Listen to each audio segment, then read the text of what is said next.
बड़ी खुश हो माँ, क्या बात है? खुशी तो होगी क्योंकि मोदी जी देंगे हर साल 2 LPG सिलेंडर, माँ सम्मान योजना के 18,000 रूपए और ओल्ड एज पेंशन 3 गुना करेंगे। सच्ची? हाँ, क्योंकि जहाँ भाजपा वहाँ विकास। शांति, स्थिरता और विकास, जम्मू कश्मीर को मोदी पर विश्वास।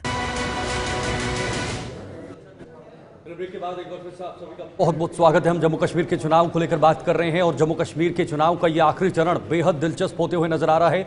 कुछ ही दिनों के बाद ये आखिरी चरण के मतदान होने हैं, यानी 1 अक्टूबर को। लेकिन उससे पहले ये प्रचार प्रसार का सिलसिला जारी है। विधानसभा चुनाव को लेकर सभी दल फुल एक्शन में हैं और दिग्गज नेता धुआंधार चुनावी रैलियां करने में जुटे हुए हैं और कोई कसर, कोई मौका नहीं छोड़ा जा रहा है इस आखिरी चरण में लोगों को लुभाने के लिए। होने वाली हैं और इन 2 चुनावी रैलियों में वो संबोधित करेंगे विधानसभा चुनाव को लेकर। इसके साथ साथ बीजेपी भी लगातार रैलियां कर रही हैं, पीडीपी, नेशनल कॉन्फ्रेंस, ये तमाम दल जो हैं वो इस वक्त जमीन पर सक्रिय नजर आ रहे हैं और अपने खोए हुए जनाधार को कैसे वापस लाना है उसको लेकर लोगों के साथ संपर्क साधा जा रहा है। कांग्रेस के दिग्गज नेता राहुल गांधी भी इस वक्त जम्मू कश्मीर के दौरे पर हैं।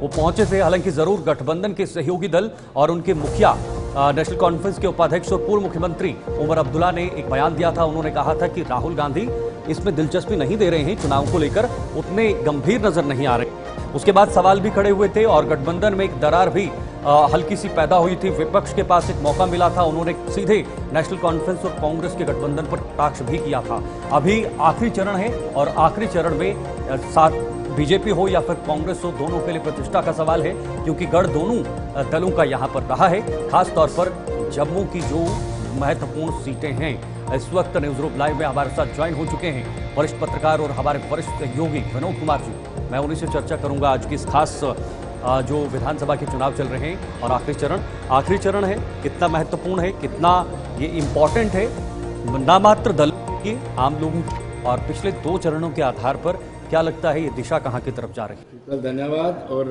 जो स्टेटमेंट उमर अब्दुल्ला का राहुल गांधी को लेकर के आया था कि खास दिलचस्पी नहीं दिखा रहे हैं, उसका मैं एक फिगर आपको बताता हूं कि 6 रैलीज 25 तक की थी, जिनमें से 1 जम्मू में थी और बाकी सारी कश्मीर में थी जी। ये कहीं ना कहीं उनको लगता है। दूसरी ओर उमर अब्दुल्ला पहले भी नहीं चाहते थे कि अलायंस हो, उनके वालिद का उन पर दबाव था, क्योंकि पहले उमर अब्दुल्ला ने कहा था कि मैं इलेक्शन नहीं लड़ने वाला हूं, फिर वालिद ने कहा अगर वो नहीं लड़ता तो मैं तो लड़ूंगा, फिर बाद में उन्होंने कहा कि मैं इलेक्शन लड़ूंगा क्योंकि मेरे वालिद की सेहत ठीक नहीं है। उसके बाद अलायंस को लेकर के जो सीटों का बंटवारा हुआ हम सब जानते हैं, किसी न किसी एंगल से कांग्रेस ने नेशनल कॉन्फ्रेंस के समक्ष घुटने टेक दिए। और बड़ी बात यह है कि कांग्रेस के पूर्व अध्यक्ष हों, मौजूदा अध्यक्ष हों, या उससे भी पूर्व अध्यक्ष जी अमीर की बात कर रहा हूँ, वकार रसूल की बात कर रहा हूँ, तारिक करा की बात कर रहा हूँ, वहाँ उन्होंने अपने अपने उम्मीदवार उतारे और हिंदू बहुल इलाकों में भी कांग्रेस से सीट छीन ली। अगर विजयपुर की बात करें, अगर हम कठुआ की बात करें, वो हिंदू बहुल है और मुझे लगता है कि वहां पर कांग्रेस की पकड़ बेहतर हो सकती है। तो ये ओवरऑल सिनेरियो है। अब ये कोशिश आपने एक बाट जिक्र किया उमर अब्दुल्ला को लेकर और उनके वालिद का दबाव है, उनके पिता का दबाव है, तो क्या पहले उन्होंने चुनाव न लड़ने की बात की, उसके बाद उन्होंने यू टर्न लेकर फिर 2 सीटों पर चुनाव लड़ने का फैसला लिया? एक, क्या हार का डर था?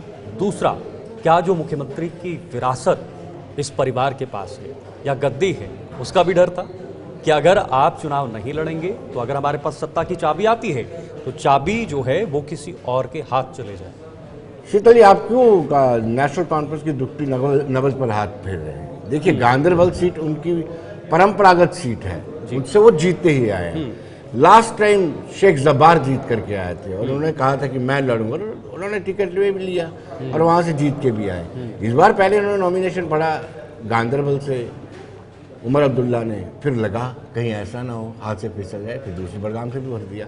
तो कहीं ना कहीं उनको भय है, डर है कि कहीं ये ना हो कि हमारी खानदान में से मैं अकेला लड़ रहा हूँ क्योंकि डॉक्टर फारूक अब्दुल्ला नहीं लड़ रहे हैं, कहीं ऐसा ना हो कि हम एक भी सीट ना जीत पाए, क्योंकि लोकसभा का ताज़ा उनको अनुभव रहा है कि ताज़ा अनुभव रहा है, 2 लाख से ज़्यादा की हारे हैं, 2 लाख से ज़्यादा वोटों से हारे हैं, इसलिए उनका भय था, इसलिए 2 सीटों पे लड़ रहे हैं। अभी भी 8 अक्टूबर को पता चल पाएगा कि अब्दुल्ला खानदान अपनी वर्चस्व बचा पाएगा या नहीं। विनोद जी, एक तरफ नेशनल कॉन्फ्रेंस के जो बड़े नेता हैं उनमें डर है, इस तरीके से आपने कहा 2 अलग-अलग विधानसभा क्षेत्रों में वो चुनाव लड़ रहे हैं और सर से टोपी उतार कर वोट मांगने की एक वीडियो भी जो है हमने सोशल मीडिया पर देखी थी, उनमें कहीं ना कहीं डर का माहौल है। वहीं दूसरी तरफ भारतीय जनता पार्टी की बात करें, उनका कुनबा